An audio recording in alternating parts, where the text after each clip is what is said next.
Kalau perencanaan dengan data memang mahal barangkali ya, tetapi merencanakan tanpa data itu sama saja juga merencanakan kegagalan.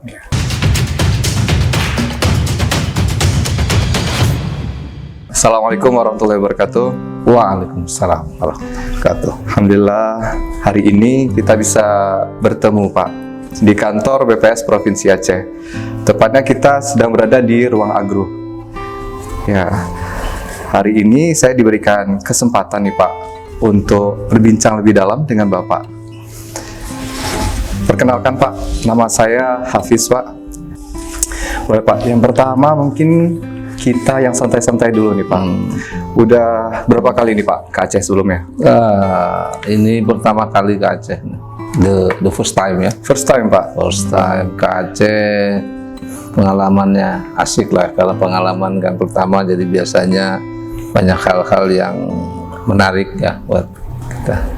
Karena saya lama di daerah, jadi kalau di daerah itu kan sulit ke provinsi lain, apalagi di ujung ya. Iya.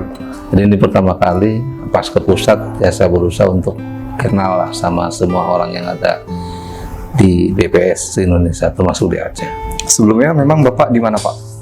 Saya dari awal kerja sampai 2015 akhir ya, Kalimantan Selatan. Oh, Kalimantan Selatan. Sudah hampir 24 tahun. 24 tahun. Wah, luar Di biasa. Kalimantan Selatan. Habis itu ke Sulawesi Utara 2,5 tahun, ke Sultra, Sulawesi Tenggara ya, 2 tahun. Habis itu balik lagi ke Kalsel hanya sekitar 10 bulan. Baru balik ke pusat. Nah, 1,5 tahun. Jadi memang waktunya banyak ke daerah. Iya. Kemari dalam rangka apa nih Pak? Saya karena tugas saya sebagai Deputi Bidang Neraca dan Analisis Statistik, ada kegiatan yang namanya Konsultasi Regional PDRB dan Indikator Sosial Ekonomi se-Sumatera. Ini dihadiri oleh Kepala BPS Provinsi se-Sumatera, Kepala Bapeda se-Sumatera, kemudian PI se-Sumatera, dan ada beberapa kementerian lembaga lain, dinas instansi yang mengikutinya. Gitu. Oke, Bapak sekarang sebagai Deputi Neraca dan Analisis Statistik. Saya singkat jadi Nerwilis boleh Pak? Singkatannya NAS. Oh, NAS Pak ya, bukan Nerwilis Pak ya? Kalau Nerwilis itu Neraca Wilayah dan Analisis Statistik. Jadi kalau di pusat namanya Kedeputian Bidang NAS, Neraca dan Analisis Statistik. Oke, bidang NAS itu bidang NAS tuh tapi bukan pakai pak, jadi kalau bidang pakai panas gitu. panas Pak ya. Tapi sebenarnya di sana adem Pak ya? Adem, tenang. Panasnya kalau mau rilis saja. Kenapa tuh Pak? Kalau boleh tahu Pak. Iya. Kalau mau rilis itu kan gini, kita kan dituntut untuk memproduksi atau menghasilkan data yang dengan kualitas baik, valid dan sebagainya. Durasi yang pendek dari triwulan, misalnya ini triwulan 3 kemarin kan berakhir sekitar bulan September tanggal 30 ya, apa 31 ya, 31 September maaf. Kita harus merilis data itu setelah 35 hari setelah triwulan berakhir. Kebayang kalau bikin PDB itu datanya banyak, Iya. baik internal maupun data dari kementerian lembaga lain. Jadi durasi 35 hari itu pendek ya kalau dibandingkan negara-negara lain. Nah, karena pendeknya itu kadang-kadang kita harus kerja keras mengumpulkan data tersebut, menghitung. Itu sebetulnya panasnya di situ sih. Panasnya di situ Pak. Padat Pak ya? Padat merayap kalau orang sekarang ada merayap. Tapi ya itulah dinamika orang bekerja. Kita nikmati sajalah bayangan. Ya. Oke Pak, sebagai deputi nih Pak, fokus Bapak ke depan itu apa nih Pak? Kalau boleh tahu Pak? Kalau Deputi NAS ya, barangkali ya kita mesti menghasilkan data yang terkait dengan NAS, misalnya PDB, ada indeks pembangunan manusia, ada beberapa indikator lainnya ya terkait itu, ada neraca satelit seperti neraca ekonomi lingkungan. Pokoknya intinya kita ingin menghasilkan data yang jauh lebih berkualitas dari yang sekarang. Artinya bukan berarti sekarang nggak berkualitas, artinya kita terus meningkatkan kualitas, validitas dan sebagainya. Kemudian berkali-kali Pak Kepala juga mengingatkan masalah time layer data. Kita harus semakin cepat menghasilkan data lebih berkualitas dan lebih granular, artinya lebih rinci. Itu ya kalau kita bicara di kedeputian NAS, ya berarti semua yang dihasilkan di NAS harus memenuhi yang tadi, lebih berkualitas, time layer, dan lebih granular, ya lebih rinci.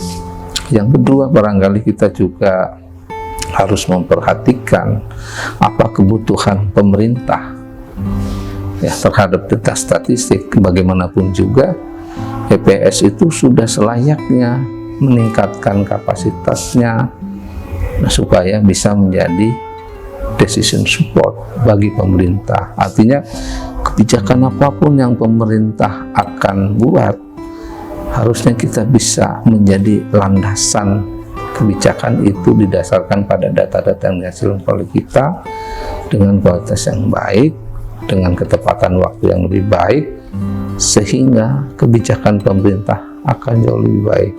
Saya selalu ingat, kalau perencanaan dengan data memang mahal barangkali ya, tetapi merencanakan tanpa data itu sama saja juga merencanakan kegagalan. Jadi itu yang perlu. Jadi program pemerintah harus bisa kita bantu dengan memberikan data yang lebih baik. Tentunya kalau kita bicara perubahan yang disampaikan oleh Pak Kepala 7 arah perubahan, kita juga harus, saya kebetulan diberi tanggung jawab tentang transformasi proses bisnis. Transformasi proses bisnis itu ke depan itu BPS harus seperti apa. Kalau sekarang banyak keluhan, misalnya responden burden karena surveinya BPS terlalu banyak, satu responden didatangi beberapa survei petugas. Ke depan harus ada itu proses bisnis yang harus kita perbaiki, sehingga tidak ada lagi nanti responden berulang-ulang didatangi oleh petugas dengan survei yang berbeda. Itu yang harus kita pikirkan, apa sih caranya, proses bisnis mana lagi yang harus kita perbaiki. Kemudian juga di dalam proses bisnis ada satu hal lagi tentang potensi sumber data yang besar lagi, yaitu yang tadi saya sampaikan tentang big data.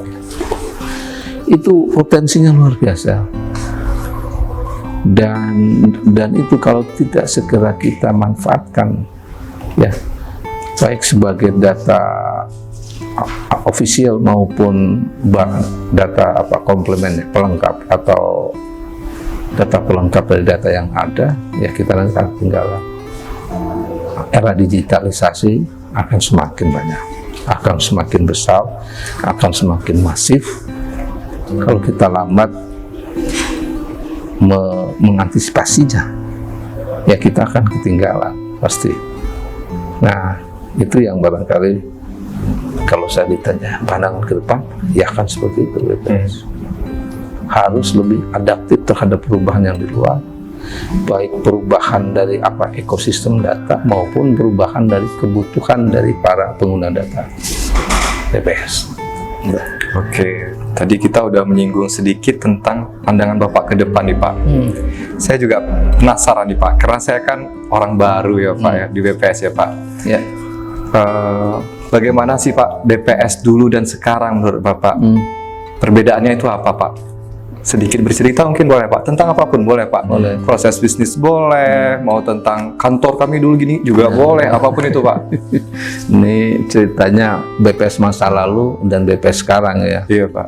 Kalau bicara masa lalu ya pasti karena sekarang tambah sini tambah maju, mungkin ada hal yang mungkin sekarang lebih nyaman. Nah, tetapi ada hal yang mungkin juga dulu lebih hebat dari itu. Kalau dari infrastruktur, jelaslah sekarang lebih baik ya. Proses bisnis sekarang jauh lebih baik. Kita tahu dulu infrastruktur BPS sangat kurang ya, sangat kurang. Tapi ya bagaimanapun juga saat itu juga tidak menyurutkan semangat kita untuk terus berbakti ya, mendedikasikan pikiran dan tenaga kita untuk ke sana. Kan sering ada yang nanya kesejahteraan gimana? Ya, alhamdulillah jauh lebih baik. Sekarang kesempatan berkembang jauh lebih baik. Jadi penting ya bagi pegawai BPS terutama. Sekarang kesempatan berkembang untuk meningkatkan kapasitas diri kita selaku BPS itu jauh lebih baik dari dulu. Tinggal kita mau apa enggak mengembangkan diri kita. Iya. Kalau dulu, misalnya kayak dulu saya tahun kerja mulai 92. Saya udah 94, 95 udah pengen sekolah, nggak ada kesempatan. Baru kesempatan tahun 97 misalnya, udah lama kan, udah terlalu lama menurut saya. Tapi kalau sekarang, mau kesempatan datang terus berulang-ulang, tinggal kita aja mau apa enggak memanfaatkan. Infrastruktur jauh lebih baik, peralatan kita jauh lebih baik dari sekarang. Ya mungkin yang sekarang agak sulit kita dapatkan keguyuban kita. Keguyuban. Gimana tuh Pak keguyuban itu Pak? Kalau dulu kayaknya saya rasa dulu waktu meskipun kita dalam kondisi susah kayaknya rukun gitu, guyup sama sebagainya. Ini kalau saya sekarang nih sorry kadang-kadang kita ngerasa kayak pegawai kita kenapa ya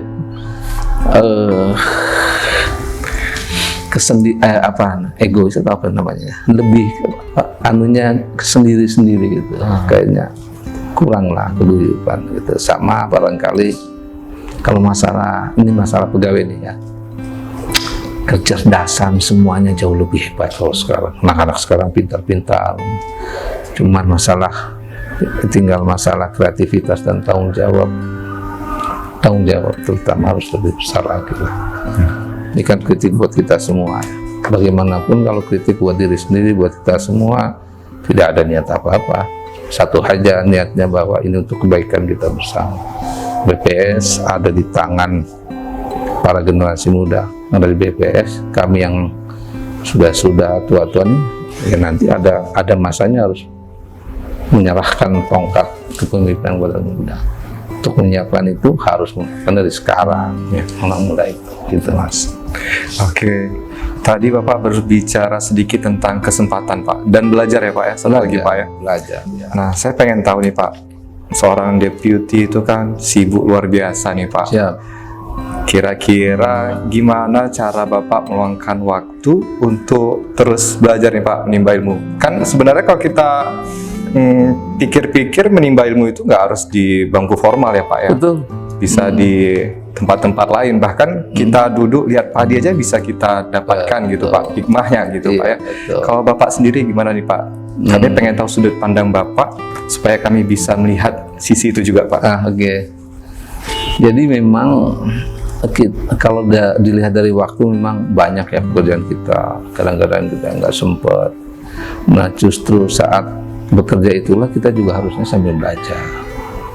Katakanlah kita sambil memeriksa pekerjaan tentang penghitungan sesuatu, kalau tempat saya dengan PDB dan sebagainya, untuk melihat kelayakan data dan sebagainya, kan kita perlu memahami setiap kegiatan ekonomi itu, background kegiatan ekonomi, ekosistemnya seperti apa, prosedurnya. Mau nggak mau kita harus membaca dong. Kalau kita bicara misalnya tentang industri logam misalnya, apa kaitannya dengan pertambangan logam, proses bisnis yang di sana apa, bacalah referensi yang lain. Itu sebetulnya bekerja sambil belajar. Artinya kita ini BPS kan dituntut kalau rapat itu kan rapat tentang pendidikan ikut, ekonomi ikut, sosial ikut, jadi kayak dituntut semuanya serba tahu. Bidang kita Pak, jadi apa ya?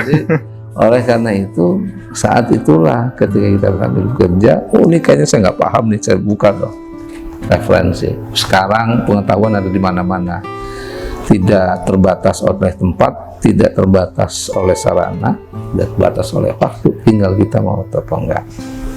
Jadi itu kalau menurut saya, kalau mau belajar itu semuanya seperti itu. Kalau waktu ya harus pandai-pandai ngatur waktu saja ya. Karena gini, kalau saya betul ya, tuntutan pekerjaan iya, tetapi kehidupan kita itu harus seimbang. Kalau menurut saya ya, kehidupan sosial kita juga harus tetap jalan ya, kehidupan pribadi harus tetap jalan, tapi jangan sampai juga melupakan kepentingan kantor. Saya itu belajar di mana saja, bahkan saya itu belajar dari kolega, bawahan, atau siapapun dia ya. Nah, saya sering dengan sengaja mengundang, misalnya siapa yang ngerjakan ini dong, tentang ini siapa, ke ruangan saya, diskusi. Diskusi itu satu, saya ingin belajar supaya mendalami. Jadi ketika ngobrol pun kita jadi bisa tahu gitu. Jadi tidak harus baca buku, bangku formal, apapun dari pengalaman orang bisa belajar, dari keahlian orang kita bisa tahu. Nah, jadi itulah ya, kalau saya Muslim, jadi saya ada dalil utlubul ilmi minal ladzi tuntutan ilmu dari ketika kita masih di ayun sampai bulan Maret. Nggak ada berhenti waktu untuk belajar istilahnya gitu. Gitu. Oke Pak, mungkin satu lagi nih Pak, pesan untuk kita semua, terkhusus untuk pegawai di BPS Provinsi Aceh ini Pak. Kira-kira boleh tentang semangat atau tentang niat kita gitu Pak, apapun Pak, boleh Pak. Ya, selalu saya sampaikan, kita pengen berwasiat tentang kebaikan, tentang bekerja yang baik. Saya hanya mengingatkan bahwa kita semua, apapun yang kita terima sekarang, apapun nikmat itu akan diminta pertanggungjawabannya, apapun tanggung jawab juga akan diminta pertanggungjawabannya. Saya sebagai deputi juga akan diminta pertanggungjawabannya, Mas Abdi juga akan diminta pertanggungjawabannya walaupun baru 2 tahun kerja. Apapun yang kita terima akan diminta pertanggungjawabannya. Iya benar. Jadi karena segala sesuatu akan diminta pertanggungjawaban, mari kita betul-betul melaksanakan tanggung jawab dan amanah ini dengan baik. Jangan menyepelekan tanggung jawab dan amanah, karena sekecil apapun amanah itu akan diminta tanggung jawabannya. Saat ini kita bisa menghindar tanggung jawab kita di dunia, tapi nanti di akhirat hanya perlu niat yang baik. Insya Allah kemudian akan diberi jalan yang baik untuk yang kemudian akan memudahkan kita untuk melaksanakan tanggung jawab itu. Sekali lagi, BPS adalah rumah kita, tempat kita mengais rezeki, mengais ya artinya menjemput rezeki ya, tempat kita bisa berbagi kebaikan dengan banyak orang, tempat di mana kita bisa menggali pahala untuk kehidupan kita yang akan datang. Tidak ada yang akan menjaga nama baik dan marwah BPS serta martabatnya kecuali kita semua. Orang yang ada di BPS, bukan orang lain, itu kita semua yang akan menjaga. Apapun yang terjadi di BPS Aceh adalah hasil dari kita semua yang ada di BPS Aceh. Jadi mari kita sama-sama terus meningkatkan kinerja, disiplin dan sebagainya untuk kebaikan, menjaga martabat BPS. Mari kita juga harus berusaha untuk menularkan virus-virus kebaikan. Nah, kita kalau bicara virus kayaknya penyakit aja, tapi ayo kita saling menularkan virus-virus kebaikan. Apa virus kebaikan kita miliki, kita tularkan pada orang lain, apa insya Allah akan memberi manfaat bagi BPS di Aceh. Itu saja Mas Abid. Oke, terima kasih banyak Pak. Semoga pesannya bisa dilaksanakan, bisa Amin. diimplementasikan kepada seluruh pegawai. Amin, amin. Amin. Mungkin itu aja Pak yang bisa kita diskusikan Terima pada kasih, hari ini. Ya. Ditunggu kedatangan berikutnya Pak. Insya Semoga Allah. sampai lagi ke Aceh Insya Allah. di hari-hari berikutnya. Amin. Oke, saya akhiri. Terima kasih Pak. Assalamualaikum warahmatullahi wabarakatuh. Waalaikumsalam warahmatullahi wabarakatuh.